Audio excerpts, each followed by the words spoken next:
वक्रतुंड महाकाव्ये सूर्यकोटि समप्रभ निर्विघ्नं कुरवे देव सर्वकार्येषु सर्वदा।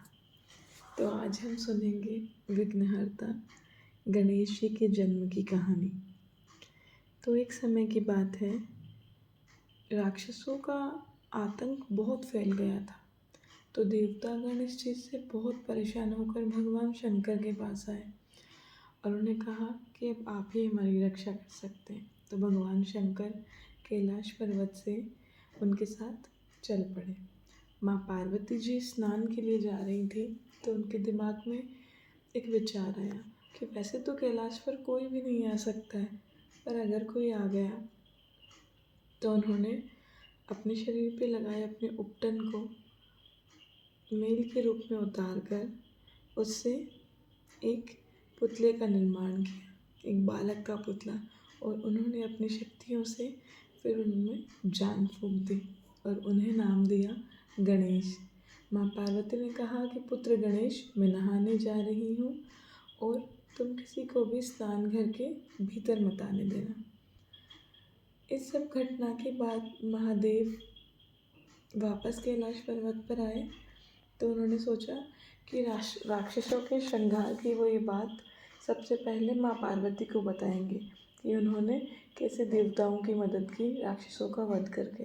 जैसे ही भगवान शंकर स्नानघर की तरफ जाने लगे तो गणेश जी ने उन्हें रोक दिया कि आप भीतर प्रवेश नहीं कर सकते, माता ने मुझे मना किया है।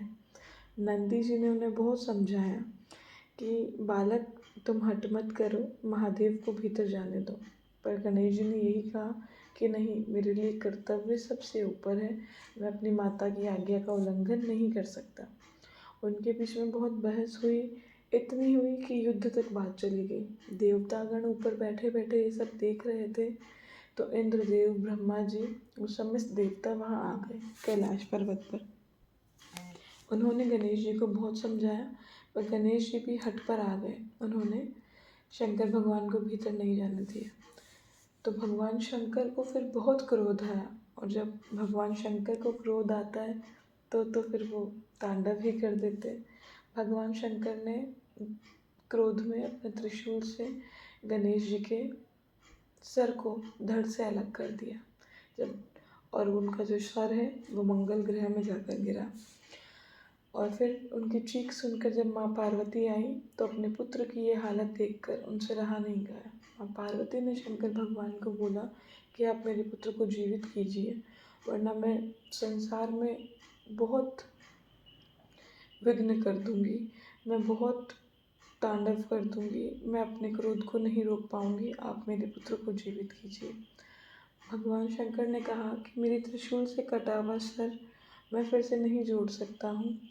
माँ पार्वती पर अपनी बात पर टिकी रही कि मैं नहीं जानती, मेरे पुत्र को जीवित कीजिए। तो ब्रह्मा जी ने एक सुझाव दिया कि हम एक काम करते हैं, आपके त्रिशूल से कटा हुआ सर नहीं लग सकता, हम बालक गणेश के धड़ पे कोई और सर लगा देते हैं। तो भगवान शिव ने अपने गणों को कहा कि तुम जाओ पृथ्वी लोक पर और देखो, जो माता अपने पुत्र की तरफ पीठ करके सो रही हो तुम उसका सर ले आना। तो जब वो चारों ओर घूमे तो सब माताएं आलिंगन करके अपने बच्चों को चिपका कर सो रही थी, और एक हथिनी अपने पुत्र की तरफ पीठ करके सो रही थी। तो भगवान के गण हाथी का सर ले आए।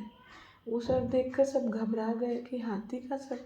फिर भगवान ने देरी ना करते हुए हाथी का सर गणेश जी के धड़ पर लगा दिया।